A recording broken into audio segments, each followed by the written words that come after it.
Saludos a todos y bienvenidos una vez más a este maravilloso programa llamado Nuestra Experiencia TEA, el programa en el cual denunciamos los males de la religión y los daños que esta produce, al mismo tiempo que se educa sobre el ateísmo en forma positiva. Hoy vamos a hablar, como pudieron ver por la portada, de el manto de Turín. ¿Qué es el manto de Turín?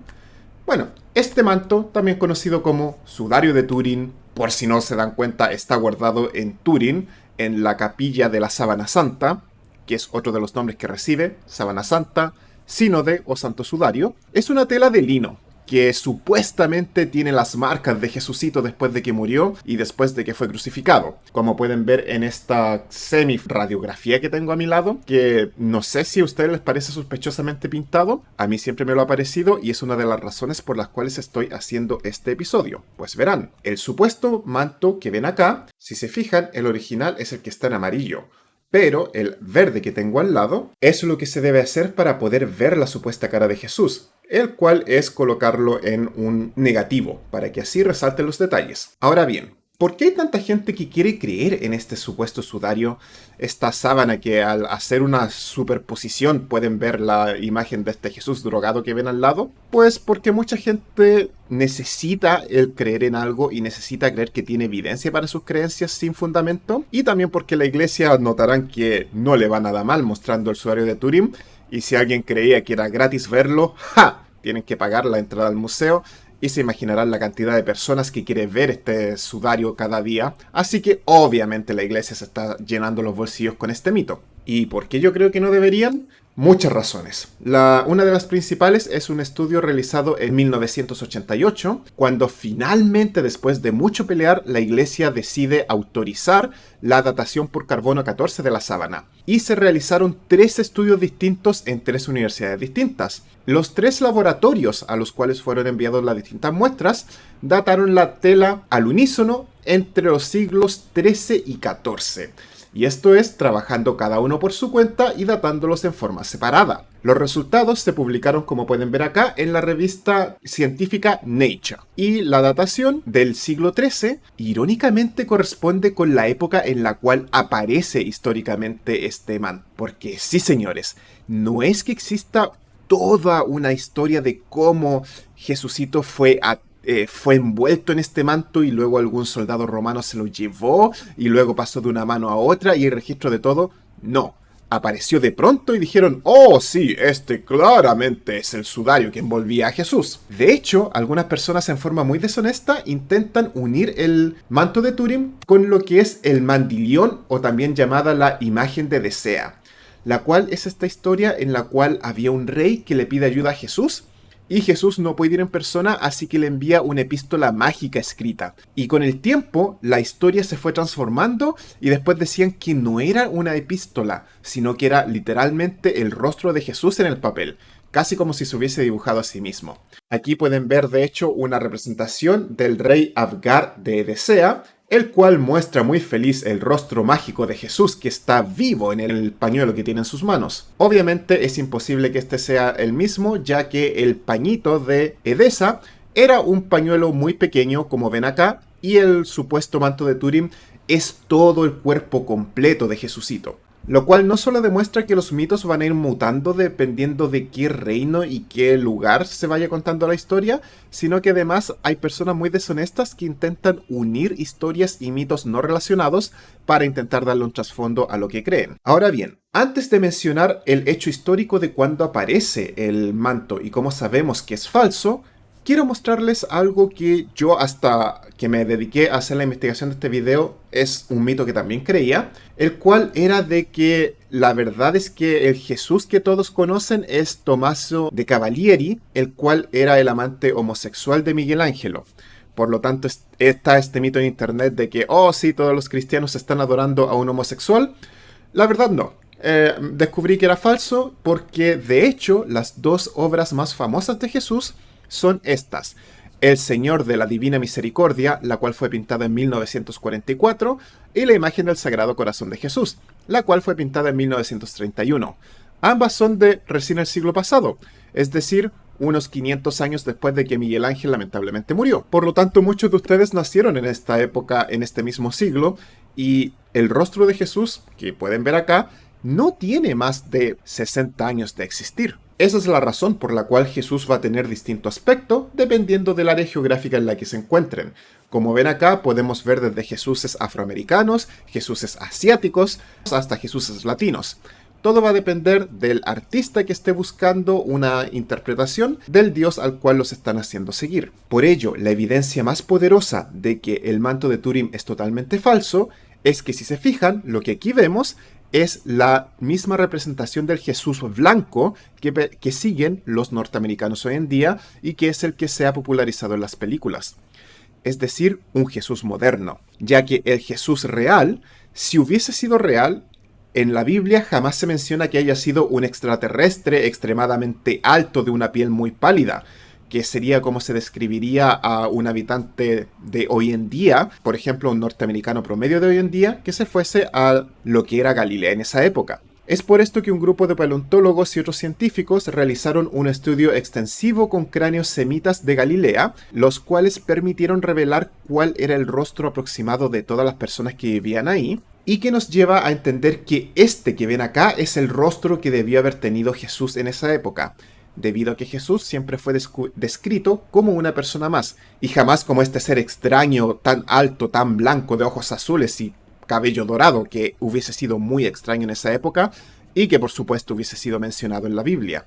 Y es por ello que la imagen de Jesús que aparece en este manto sea exactamente la misma imagen ficticia que todos tenemos de pinturas del Renacimiento, es que nos indica fuertemente de que esto, lo más probable es que no sea más que una pintura hecha por alguien que tenía a este Jesús en su imaginación. Adicionalmente, tenemos que en el manto hay pigmentos de tela. Hay personas que en forma muy deshonesta han dicho que estos son pigmentos que se agregaron para resaltar la sangre, lo cual ya explicaré por qué es absurdo debido a que ni siquiera hay sangre o no podría haber sangre en el manto, según cómo había sido herido Jesús en esa época. Ahora bien, en 1979, la iglesia estuvo pagando algo llamado STURP, lo cual sería Shroud of Turin Research Project, o sea, en español, el proyecto de investigación del manto de Turín. Acá, el profesor Walter McCrone, un miembro de este equipo, se dio cuenta de que la imagen que aparece en el manto estaba compuesta por partículas de pigmentos. Y estos pigmentos eran una mezcla de témperas, rojo ocre y vermellón. Su grupo de óptica electrónica publicó en 5 artículos los resultados de estos estudios de las revistas. ¿Y me van a creer de que la iglesia decidió sacarlo del proyecto por haber publicado esta información? Interesante, ¿no? Ahora bien, no solamente esta evidencia de los pigmentos y de que esto es una pintura que estaba presente y ha estado siempre presente en el manto, nos indica que esto es una falsificación, sino que además, si se fijan en esta imagen, acá se nos muestra un rostro plano.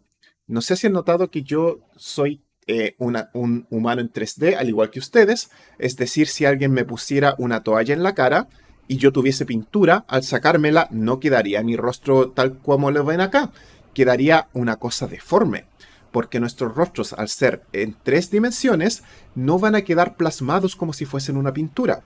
Vean estas imágenes. Acá tenemos 2 rostros, los cuales son mujeres que iban con mucho maquillaje y sufrieron accidentes, en los cuales el automóvil se detuvo y ellas, por no llevar cinturón de seguridad, se golpearon contra el asiento y sus rostros quedaron marcados.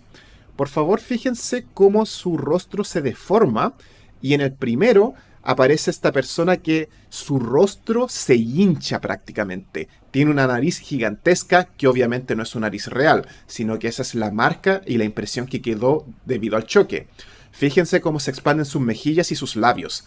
Una vez más es por lo mismo, un rostro 3D que está chocando contra una plataforma plana.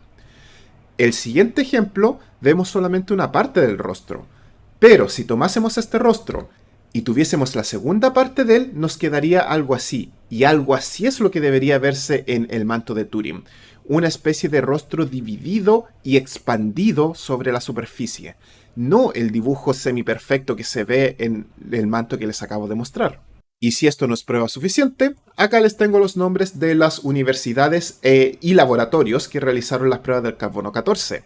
Tanto la Universidad de Tucson, de ETH Zurich y la Universidad de Oxford dataron esto en el siglo XIII a XIV. Lo más antiguo fue de Oxford, que pudo haber sido entre 1220 y 1270, y lo más nuevo es de la Universidad de Tucson, que dice que es entre 1311 y 1373.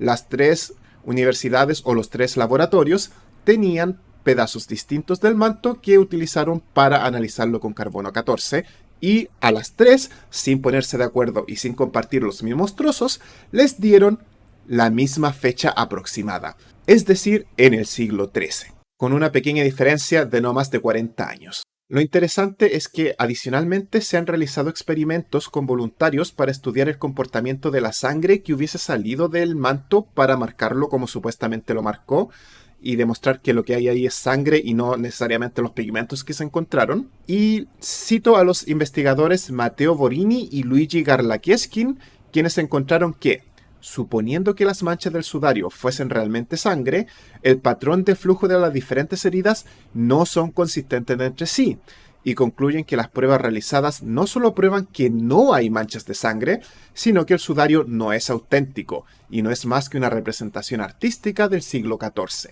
Lo cual es más que obvio, y es sorprendente que todavía haya gente intentando negar esta verdad tan simple. Y quizás estén diciendo, oh, pero Teo, tú estás difamando a la iglesia, ¿por qué dirías algo así? Pero, señores, la misma iglesia ya admitió que esto es falso. Verán, lo que tenemos acá es la iglesia llamada Diócesis de Troves, en Francia, en Lirève. Acá es donde empieza la historia del manto de Turín, donde se comienza en el siglo XIV, en 1357, comienza a exhibirse el manto junto con los escudos de armas de un caballero, que pueden verse todavía ya, Geoffrey de Charny, y un medallón peregrino, que muestra una imagen del sudario de Turín. Y ahí es donde comienza y supuestamente se dice que se ha encontrado el supuesto mantito mágico. Déjenme presentarles a este obispo llamado Pierre de Arcis, que lo vemos aquí vestido de rojo muy elegantemente, ya que en 1389 él denunció en una carta al Papa de Aviñón que la imagen era un fraude, indicando que ya había sido denunciada anteriormente por su predecesor Henry de Poitiers, al cual le extrañaba mucho que el supuesto sudario no fuese mencionado en absolutamente ninguno de los evangelios. La historia continúa, ya que aparentemente fue removida, pero 30 años más tarde fue expuesta nuevamente y el rey Carlos VI de Francia ordenó retirarla de inmediato, citando la impropiedad de la imagen, lo cual aparentemente no hicieron las personas, así que imagínense lo que es desobedecer a un rey. Existe una documentación, pero aparentemente ha sido editada, pero aún así hay mención de que hubo escándalos porque el rey quiso que se removiera este manto de la exhibición que estaba. Ahora bien, volviendo a D'Arcis, él, y voy a citar literalmente sus palabras, obviamente es una traducción, él decía: un examen riguroso descubrió eventualmente cómo la imagen ha sido astutamente pintada, siendo la verdad corroborada por el propio pintor. Esto es, que fue producto de la mano de hombre y no fue forjada ni se formó milagrosamente. Lamentablemente en esta carta no se menciona el nombre del artista, ya que de hacerlo podríamos ver qué otras obras ha creado y podríamos compararlo con el trabajo que hizo en el manto. Ahora bien, también es importante mencionar que en esta importantísima carta de D'Arcis, él menciona el esfuerzo del obispo Henry por eliminar la veneración a esta tela, pero que debido a esto, la tela se escondió unos 30 a 35 años. Adicionalmente, en la carta se nos entrega información de cómo fue pintada esta obra. Y vuelvo a citar a D'Arcis. Tras dibujar con audaz maña la imagen a doble cara de un hombre, es decir, vista frontal y dorsal, declaró falsamente y pretendió que se trataba del sudario en que nuestro Salvador Jesucristo fue envuelto en el sepulcro, y sobre el que la figura completa de nuestro Salvador ha permanecido por ello impresa junto a las heridas que portaba. Entonces, para que quede claro, esta imagen no solamente se sabe que es falsa, sino que la misma iglesia lo ha corroborado. Se sabe cómo se pintó, se ha estudiado y se sabe que viene del año del siglo XIV, 1400 años después de que supuestamente apareció, y por lo tanto, las personas que intentan utilizar esto como evidencia de la existencia de Jesucito histórico están demasiado perdidas y les falta demasiada información que se niegan a estudiar y aprender. Adicionalmente, como no hay sangre en la pintura que tenemos acá y no hay forma de que haya esta pintura formado esta marca, he llegado a escuchar a fanáticos religiosos que han dicho que esto es parte de Jesucito explotando, porque quieren citar las marcas en las paredes de Hiroshima y decir de que Jesucito hizo lo mismo y él atravesó el manto en una explosión probablemente nuclear, ya que es el tipo de explosión que se necesita para dejar ese tipo de marcas, y la cual, por lógica, hubiese destruido por completo el manto y toda la supuesta tumba en la cual Jesucito no tenía su cadáver, ya sea porque se lo robaron o porque nunca fue enterrado ahí. Así que ya saben, gente, si van a citar evidencias de Jesucito, por favor que sea algo serio, que no sea esta idea ridícula de que hay un manto que fue maltratado, fue pasado de mano en mano por 2000 años y de algún modo llegó al presente y que solamente misteriosamente apareció en el siglo XIV, después de que alguien la pintó y que no se sabe qué pasó los 1400 años anteriores. Y sean honestos con ustedes mismos, personas. Cuestiónense todo, cuestionen el por qué necesitan creer algo tan ridículo y tan absurdo si es que quieren justificar una creencia. Y recuerden que estar equivocado no está mal. Yo mismo admito que me creía este mito hasta ahora que hice este programa, y siempre se aprenden cosas nuevas y uno siempre aprende de sus errores. Así que los invito a todos a ser honestos, a buscar evidencia de cosas que sí sean reales y a no dejarse estafar por vendedores de humo y estafadores en general que tratan de utilizar evidencias fabricadas como este supuesto manto para venderles alguna idea absurda y no necesariamente de Jesucito, pero de otras cosas. Esto se aplica a otras cosas de la vida también. Y con eso les agradezco que me hayan acompañado esta semana. Les recuerdo a quienes ya están suscritos que por favor no se olviden de la Santa Trinidad, dar like, comentar, compartir y especialmente comentar. Quiero conocer sus opiniones y quiero leerlos en los comentarios. Y finalmente, si quieren darme energía, buymeacoffee.com/neaiteo. Ahí estaré recibiendo sus cafecitos y les estaré muy agradecido. Que estén muy bien y nos vemos pronto. Hasta luego.